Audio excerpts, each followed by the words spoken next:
I hereby introduce to you Mr. Michael Veazey. Today's show is brought to you by Amazing FBA's mentoring program. So I'm kind of sponsoring my own show. I just wanted to briefly tell you about the mentoring program because it's about to go away at its current price point and in its current form. The mentoring program is there very simply to get you launched, like pretty much everything I do for the more, early days sellers, apart from the 10K Collective, which is obviously for people doing very, very well and ambitious to scale. Everything else I do is really geared to helping you get launched with your first private label product within probably 6 months, maybe 9 months if you're really busy and have other projects on the go. So if you want to work with me for £300 a month for 2 90-minute sessions plus email support, that is the current offer. I'm going to take one more person on, maximum 2 if the other candidate is really, really special and looks like a really great person who's going to succeed. Either that or by the end of June, one of those, whichever comes first. Then after that, I'm going to yank the mentoring program at that price point. And when it goes back up, it's going to be part of a bigger, more powerful package, including an online course, which I'm very excited about.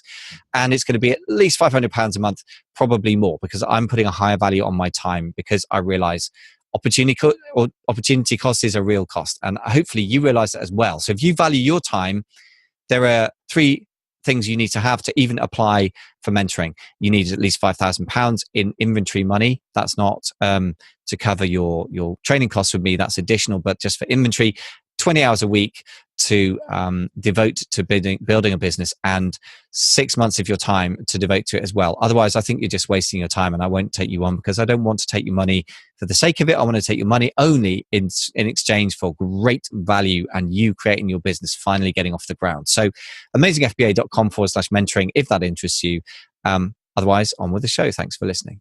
Ladies and gentlemen, welcome back to the show. Today, I am interviewing Paul Miller of Next Level Licensing about the very interesting possibilities opened up, world really of opportunities opened up by licensing. And we talked in the last episode about why you should bother doing it. Is it possible to get started on a lower level? And it is. You don't have to go straight to Disney or somebody, although that is now the sort of person that Paul is in conversations with these days, or the sort of corporation, I should say.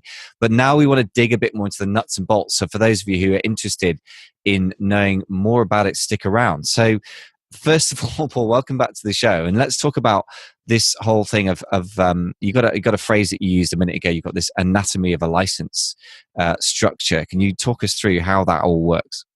Sure. Well, thanks for having me back, Michael. I'm Pleasure. Looking forward to digging in. I just call it the anatomy of a license. People want to know what are the basic terms of a license, and I'm talking about really what's included in the license, the basics. That you have to negotiate as part of the license, and so that you can get a better idea of what's involved in it. The first, I have a list kind of in front of me that I go through with everybody, so I'm just going to go through it quickly with you. The first thing is, what period of time does it cover? So that's the term, 1 to 3 years, 3 to 5 years, however long. I think a 3-year term is kind of an average. Right? And then you have a very clear description of the licensed property that you're going to license. So you can imagine, it's not going to be, for example, if you were going to license something from the movie Frozen, the description of property isn't just going to be Frozen, because there are a lot of characters within Frozen, right? So there are landscapes and different characters. So it's going to be very specific as to exactly what the licensed property is going to be, and then how you're going to apply that.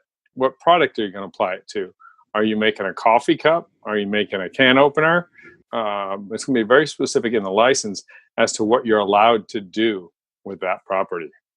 Then we're going to talk about what the territory is. Is this U.S. only, UK only, international? That would be the geographic territory. But you're also going to want to define the sales channels that you're allowed to sell in. Is it all online? Is it wholesale? What distribution channels are you going to sell in? So those are all things that just have to be negotiated and addressed in the license. Then you're going to get to one of the big ones that everybody wants to know. What's the compensation? In other words, how is the licensor going to get paid? no, we didn't say this in our first interview, but I wanted to explain to you that there are two big reasons why licensors would want a license. Obviously, they're going to receive a royalty or some kind of payment at the sale of that product, but it's also about branding for them. They want to build this brand building for them. They want to have the product out in the stores, online, wherever. So it's brand building and a source of revenue for them. But how does that compensation look? Is it a royalty percentage, which in most cases it is? What is the percentage? And does that same percentage last over the entire term of the agreement? And what is the minimum guarantee? And this is a big one. Minimum guarantee is a number that is negotiated, which is the minimum royalty that you must pay to the licensor, whether or not you sell 1 or 1 million. There's a minimum number. So even if you don't produce the product, in general, you're going to be obligated in legal agreement to that minimum guaranteed royalty, which is usually a percentage of, let me take a step back. The advance is a percentage of the minimum royalty, which we're going to get to. So the minimum royalty is what they put out there as your minimum, and it just depends on the market and who you're dealing with. My first product, we had no minimum guarantee with the What If Monster that we discussed about earlier. But you're not going to probably have any sizable licensor who's not going to require a minimum guarantee. Next is the advance. The advance is what you probably pay at signing, and that's an advanced portion of your minimum guarantee. And probably your head is swimming right now, but okay. So let's just say that the minimum guarantee on the contract.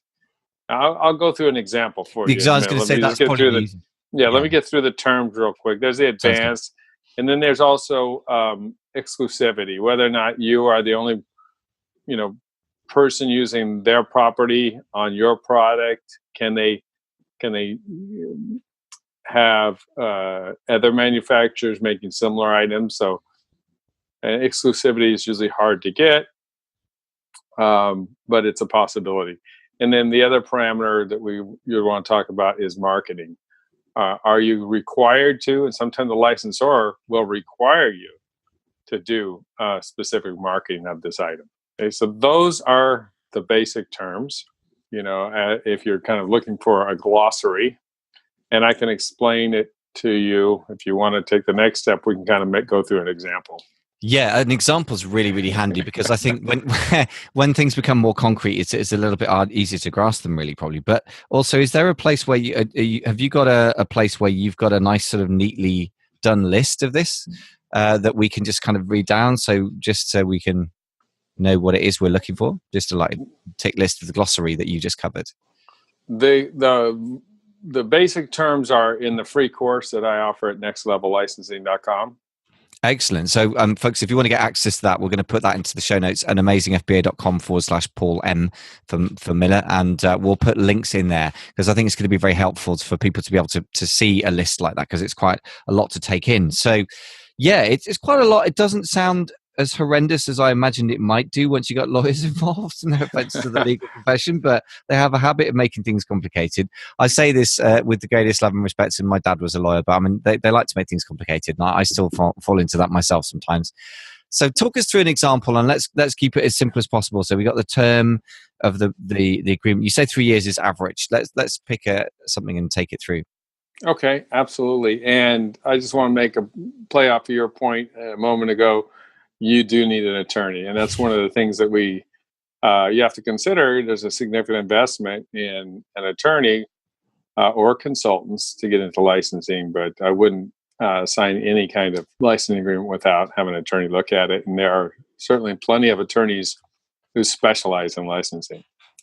So let's just take an example, and I'm going to go off the top of my head here and go back to our children's play tent, for example. Okay, and let's just call it Disney as the licensor, and you are the licensee.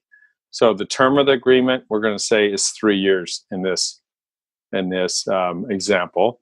The description of the property would be, we talked about Frozen, for example, the movie Frozen, and you're going to use the main character, Elsa, I think it is. I'm not a huge fan, but I think it's Elsa. Allowed use will be, you're allowed to use Elsa these images on this product, the children's play tent. And you're going to specify what product it actually is. Of course, we're going to get into the whole development cycle of how that is approved once you do that, but that would be the allowed use.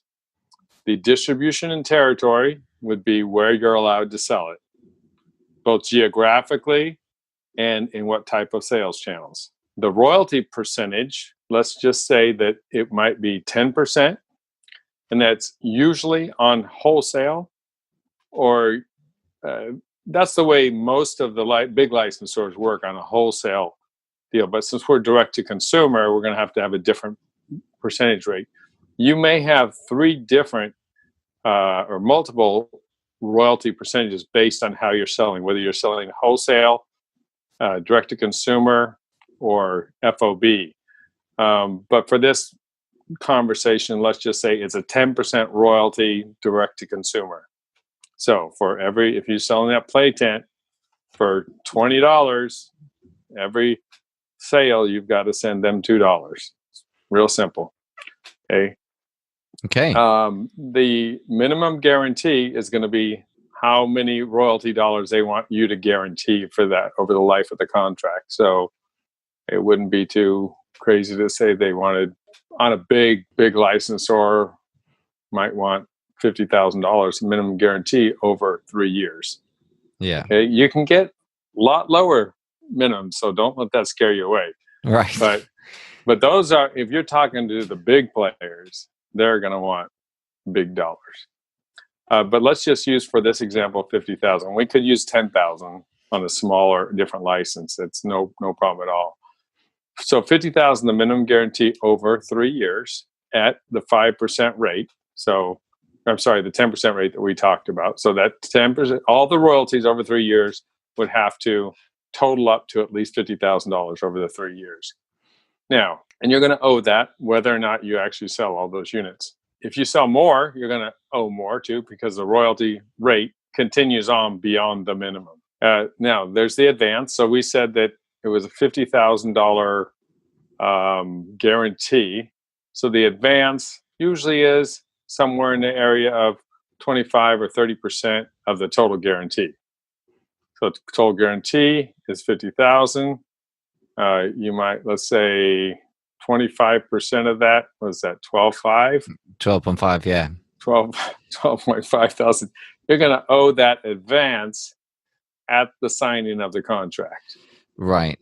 And that's presumably way before you've actually got into manufacturing it. Exactly, yes. Okay. So you've got to have some quite serious capital on your side to be considering this, I guess. If you want to play with the big boys. I started out with my first license, no minimum guarantee, no advance. So it can be done without that. Don't let these big numbers scare you away.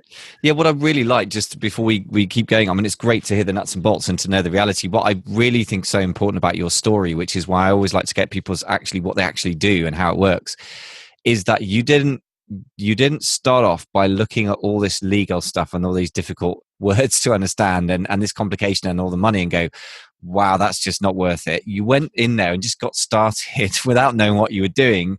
And then because you did that, you got a result and went, wow, this is amazing. And then it's worth going through all the pain and stuff. So, I just want to emphasize that point, because I think that mentality and that approach is absolutely the one of the people who actually make money, as opposed to look at this thing and then just give up. A good friend of mine who I took to the licensing show last year is an FBA seller. He did a licensing agreement with the San Diego Zoo. And now his products are in the gift shop at the zoo. And, he can say that this is a product, San Diego Zoo, which again gives you, credibility for your product. if it's like animal related or pet related, something like that. So again, it doesn't have to be overwhelming, but you do. My goal is to let people know what they're getting into before they get into it. Understand understand the parameters so you can make a decision whether you want to go there or not. Absolutely. And that's very, very important and very honest of you as well. But I mean, I like the fact that you can start with San Diego Zoo. You said that's really cool. That just goes to show it doesn't have to be about Hasbro's or the Disneys of the world. Although obviously, if you're involved with those, that can really superpower your business. But so we touched on already some of the reasons why you might want to approach this with some knowledge and some with your eyes open. What are the other factors that you would put into weighing up whether this is a good business model for people to explore further? Is it likely to be for me or not? So besides the financial considerations, and there are plenty that we have already talked about, and whether or not this is a good way for you to grow your business, take advantage of new distribution channels, as we talked about. I think the other major consideration is the product development process. Okay, so tell us about the product development process, because obviously that's going to be very key to any kind of product creation, of course. Right. So we, as private label sellers, Amazon sellers, have depending on the complexity of your product, it can be pretty fast. We can, we've been able to go to market with a product from the concept to market in 90 days before. That's because I have a small team and we have designers, and we can knock stuff out. The manufacturers are pretty responsive. We can get things out in the marketplace very quick. Not so when you're dealing with a major license. The reason is a licensor wants to protect that IP along the way, and they want to make sure that that product, that brand, is well represented on your product. So if the image or the character that you're trying to use, and I keep going back to that because that's the area that I'm in, characters, but we can talk about other kind of types of licensing later. If it doesn't fit on your product, you can't just squish it around and rescale it to make it fit. It has to properly represent that property. So there's a approvals process and design guidelines that you have to follow with each licensor. And although they have some similarities in their approvals process, such as a design guide, each licensor is a little bit different in how they manage their approvals process. Okay, so you've really got to be prepared to jump through quite a lot of hoops, and presumably this takes a lot more time than a private label license then, because whenever you get more people involved, in my experience, you got twice the number of people. It's like a sort of square rule. In other words, you sort of to the power of two. So in other words, you got two people involved, it takes 4 times as long, in my experience. And is that roughly your experience as well? How does that look? Yeah, I think that this was my first time, but I also hired a designer who was familiar with the licensing process, and that's something that I would highly recommend too.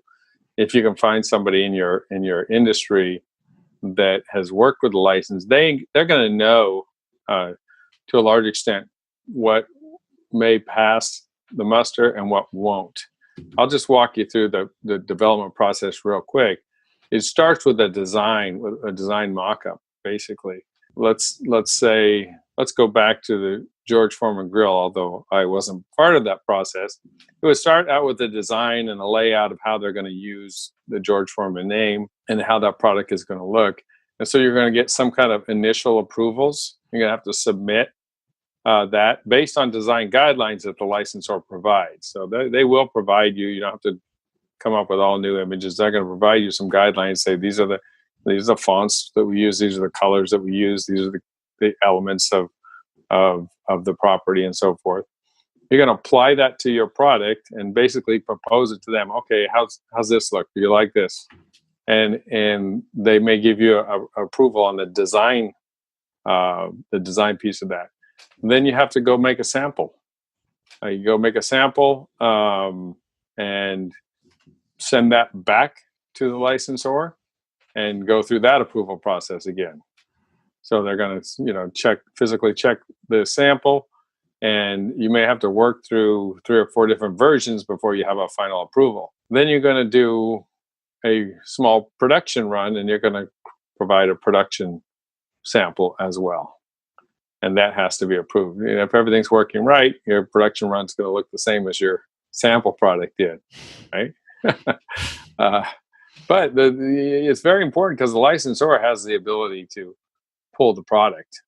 Basically, if you're not following the guidelines, if you gave them a sample that was right on, but you do a production run and the colors are off, they're not going to allow you to put that product in the marketplace. Right. Okay. So, if you're used to running like I was, fast and lean and spitting out products left and right, not having, being able to go without an inspection, forget about it. You need to be committed to the process and follow the rules. Yeah. And if you don't want somebody else telling you what to do, licensing might not be right for you.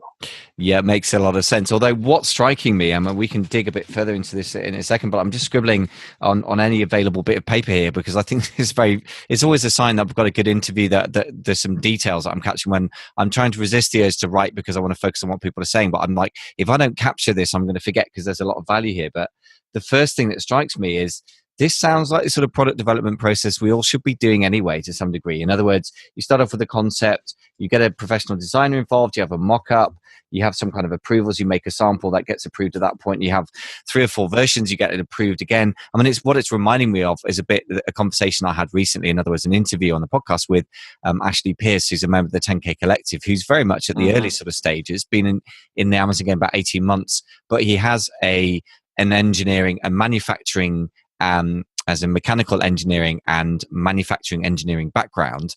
And that sounds a bit like the sort of process he's been going through anyway to develop his own products. So sometimes I feel that having to work with other people, although we may resist it as entrepreneurs that like to be freewheeling, and as you say, we sort of spit stuff out and then correct afterwards, actually that discipline that's imposed by working with other people is probably going to result in a better business overall and certainly a better physical product.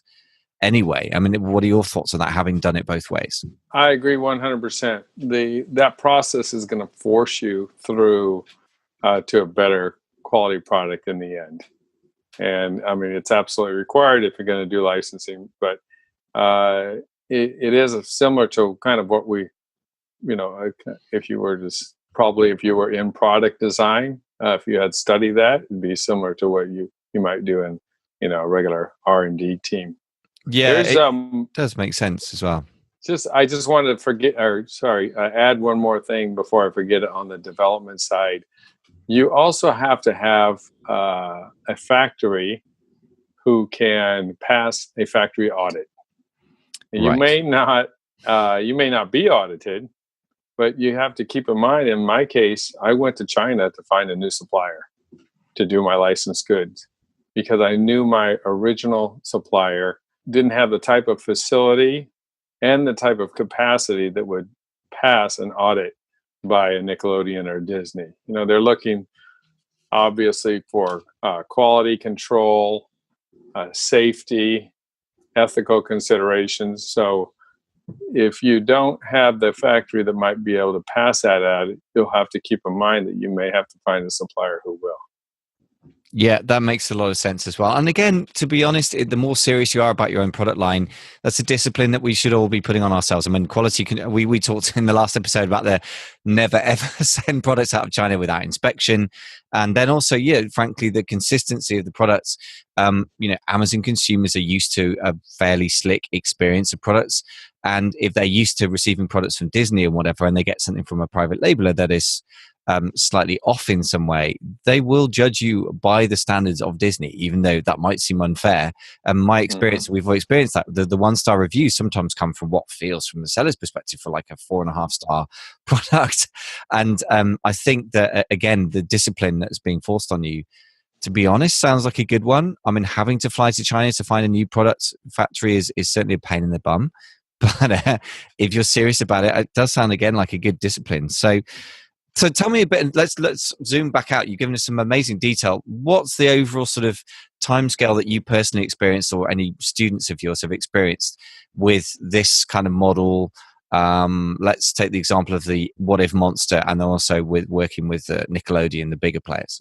Great. Well, the What If Monster was very fast. I think we had product by the time we started talking about a license to the time that we had that product in the marketplace was around 90 days.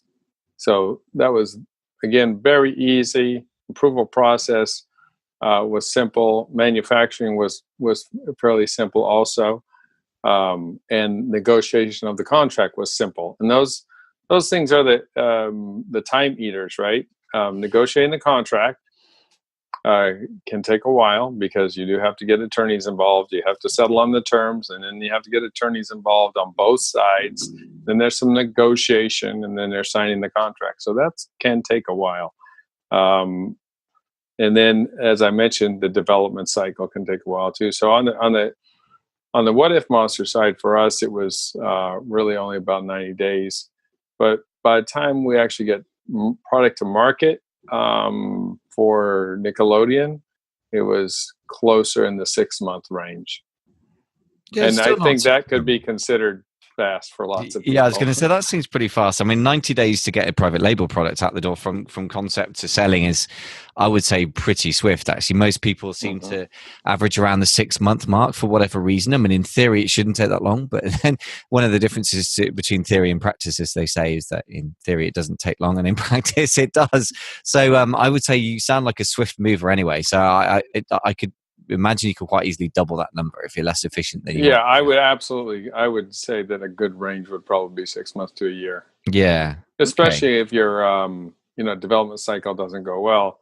We had hit a snag in our development cycle. The licensor, there was one element of the characters. We said, do you want these with or without that element? I said, well, they said you don't need that. Well, we got through design stage and sampling stage, but once they got it in their hands, they said, whoa, where's that element we talked about? Well, you said you didn't want it. So they said, yeah, I guess we really do need it. So God. Back to design, back to sampling. Literally right? Back to the drawing board, right? Exactly. Not good. But yeah, as you say, I mean, I guess that is one of the things, isn't it? If you're going to leverage, everything has its cost. And if you're going to leverage somebody else's brand and the power that has, which is very, very real, you've got to, I guess, I always feel that there's a massive payoff between the effort you put into the research, like who your target market is, all the way through the product design and the sourcing process. The more you put the effort in up front, once you launch it, it's going to be easy. So if you're trying to sell a piece of tap from China that is almost the same as anything else, once you put it out in the marketplace, you're going to have to drop the price to the floor and spend like crazy on pay-per-click just to get it to rank on page 5. Whereas once you've got a brand name involved, you're going to have to jump through hoops and sweat blood over the lawyers by the sound of it. But on the other hand, once you put it out in the marketplace, it will zing up the charts if it is in any way a decent product. So I guess the overall system, if you like, it strikes me always that with the research, the development, the sourcing, and the launching, if you take the thing as a whole, you're going to experience pain somewhere, so you might as well experience it up front and then get the payoff down the line, right? Yeah, this is definitely an advanced topic, right? Something that we didn't talk about before. One of the things that you need as you're preparing to find a licensor is you need to show them sales, because they don't want to tie up that property with your product without you being able to perform for them. So it's very unlikely, and I've had some folks come to me before who had a concept, hey, I want to do a particular product with a particular license, and my first question is, do you have any sales? And do you have any track record of being able to manufacture and distribute the product, whether it's selling direct to consumer or not? Because a licensor, again, that's a valuable asset that they have. And in general, they're not going to issue the same license to multiple licensees for the same product. So for example, one manufacturer of the children's play tent, one manufacturer of an umbrella, because they don't like to create competition between those two manufacturers. But as I said before, you're probably not going to get an exclusive. But in general, they kind of pick one manufacturer for a type of product and stick with them. Yeah, well, in a way, that's very reassuring. Coming back to the main reason, I mean, just to circle back up to sort of wrap this up, really, I think that one of the main points when the entire reason to work with a brand is an existing brand and license their IP, their intellectual property of some form, is really to differentiate and to get ahead over the competition. And if they're actually handing out licenses to everyone in sight, it starts to be very unvaluable anyway. So the fact that they are reluctant to do it until you've proven yourself, in a way you could see as a downside, but in a way I see it as it's eliminating most of the competition. So actually, if you make it to that stage, you're drawing a moat around your brand that's going to be hard to break. So I'll throw out a really simple way to get into licensing if you're interested. I just came back from the Las Vegas licensing show this year, and the keynote speaker was from Amazon. And I think you're probably very well familiar with Merch by Amazon, and they're heading up a product to make licensed properties available to merch designers. Ooh. So, for example, you would be able to go in if you were approved for that program, and I think it's called CoLab, CoLab. I'm sure we can find it for your show notes. If you are approved for that program as a designer, you can go to, let's say, I'm thinking about a Cartoon Network, I believe, was one of the property owners. You could go to the Cartoon Network library and use their assets to create a new T-shirt and then submit it to them for approval. And once approved, you're selling that shirt on Amazon. And the royalty and all that is already built into the transaction from Amazon. So you don't have to sign a licensing agreement with anybody. It's very funny that you should say that, because I was thinking, I mean, I had Chris Green on a while ago talking about Merch by Amazon and how it's, the approval process that Amazon has is being speeded up, and he's got a course that he's recently launched on that. And it's such an obvious thing that if you're designing a T-shirt, basically all you're doing is creating the IP for Amazon, and they're doing the manufacturing. So it's the flip side of the whole thing you were talking about. And this is kind of a sort of strange halfway house between the two things. So very much worth exploring. And presumably you would need some track record as a Merch by Amazon seller for that. I think so. It's already pretty difficult to get a merch account right now. So I'm assuming that it would take a while to get through that process. Well, according to Chris Green, that it has become a lot easier to get a merch account recently. Again, just so it's an interesting heads up on, you might have some IP that you could personally do yourself. Well, it sounds like you've got your hands full anyway.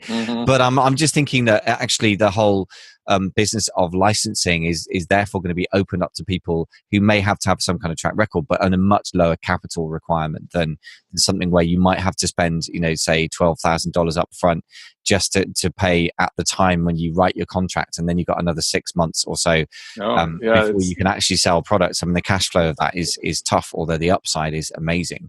Yeah, if you've got a merch account, it costs you nothing. Yeah, so I mean, that's except some time in design work.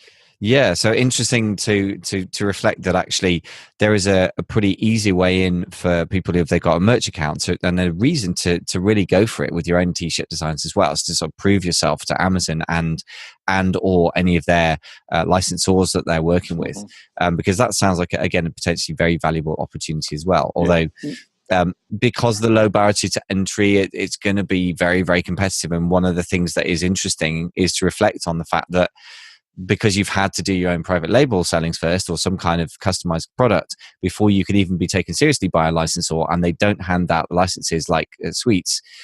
By the time you've done all that, you're actually in pretty rarefied atmosphere of people who are going to actually have a very sustainable business.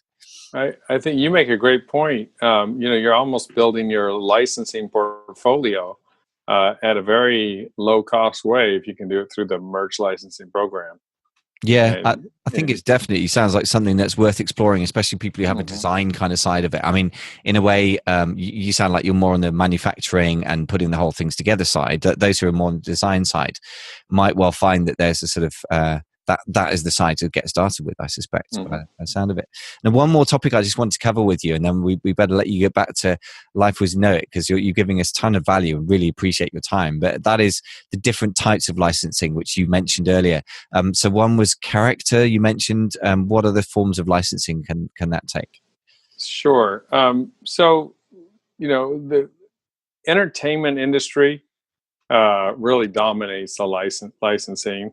As a matter of fact, I read a statistic the other day that 25% of all children's products are in the licensing category. So, wow. Entertainment, TV shows, and even one of the guys that was on stage at the conference that I was just speaking about with Amazon was a blogger. Basically, he's an online personality. So I'm going to categorize that as kind of entertainment for now. But that takes up the lion's share of licensing. But there's also housewares is huge. So think about your TV personalities, chefs, for example, Emerald. You go through the houseware aisles, and I teach in my course. You really want to start thinking about licensing. First, check in your own house. Just walk around your kitchen. So and look at the products that you have in your kitchen. Most of the time, if they've got a brand name on them, that isn't the manufacturer's name, that's most probably a licensed item. A lot of times you'll actually see when you dig in and you look at the property, you'll see two brands on that product itself. It'll be the license, whatever that is. For example, Nickelodeon, in my case, manufactured by Cozy Phones. So that kind of gives you an idea. We talked about some other areas. Outdoor is a big area for licensing. Outdoor sporting goods, for example. And you can just imagine walking through the sporting goods aisle at your local Walmart or Target or whatever your big retailer is. Kitchen, as I mentioned, entertainment, some other things that we talked about already. Something like as simple as an umbrella, right? A very simple product that you can apply licensing to. So it really automotive is out there also. The best way to kind of get a feeling for what's out there is to go to the store and look through the aisles. I often do, my Facebook pages, I'll go into a store and take my iPhone out and, do a little Facebook Live about, hey, look at this product I just came across, licensed product. You wouldn't even have thought about it until you see it. Once you get the idea of licensing in your head, licenses start popping up all over the place. Yeah, it's so interesting that quite a lot of guests that come on and talking about very, very different topics, but one of the common themes is there's lots of nuts and bolts, but I think it all starts with a way of seeing things and becoming aware of what's already out there. And even as a consumer, your awareness needs to start so you can just perceive how the world works, because if you don't see how the world works, you can't really operate in it accurately, right? And one of the things is that nobody makes their own stuff anymore, and everything's made in a factory, somewhere possibly in China, and that applies to Apple as much as anywhere else. I mean, it's right from the high end products all the way down, and so it's fascinating to see that, and then to begin to understand, okay, if we choose to, how to operate within that, how to pull the levers of that world, to end up with us benefiting from it. So, we better wrap it up there, Paul. But it's been such an interesting insight into a very different way of operating, but which also has a lot of commonalities with the private label, Pura private label, whatever that means. I mean, we've got to customize to a degree, and then it's not just private label anymore, is it? But the whole some of the disciplines that this imposes on you, and the way that ties in with good business practice anyway, but also some of the opportunities that exist. And what particularly excites me is the fact that you, and then also a friend of yours, have managed to find sort of rather less intimidating people to work with, and just get cracking really quite fast. So it says to me that this is an opportunity that is available to more than just the sort of people who are willing to put massive money and risk in. And it's really something for seasoned sellers to take very seriously as a way to deal with the wave of competition coming at us. So fascinating stuff. Are there other places that, Paul, that people can learn more from you if they want to dig into this in more detail or connect with you in more detail? Well, you can always connect with me on LinkedIn. I'm always happy to connect with folks there. Just search for me, Paul Miller, and my brand, Cozy Phones, and you can connect with me on LinkedIn. And of course, taking our free course is probably the best way to get into the funnel, if you will. We will be coming out with a paid course eventually, but the free course gives you 90% of the information you need to know whether to take on licensing as a business strategy. Excellent. And if you want to get over to amazingfba.com/Paul M, and then we will have links through there if you want to check out the free course as well, which I'm certainly going to be checking out, because this, even if you can't explore something in a direct way, I always think it's very important to become aware of the possibilities out there, because sometimes a light bulb goes on and you connect the dots between a couple of different things. So it's very important to keep exploring, especially if it answers the question of how do I differentiate my product, which is, for any Amazon seller who's been around the block, that is the number one question, right? So I think you provided one answer to that I think is very, very powerful. So Paul, many, many thanks for coming on the show and sharing your Desert Island Discs. Thanks for having me, Michael. It's been my pleasure. Thanks so much.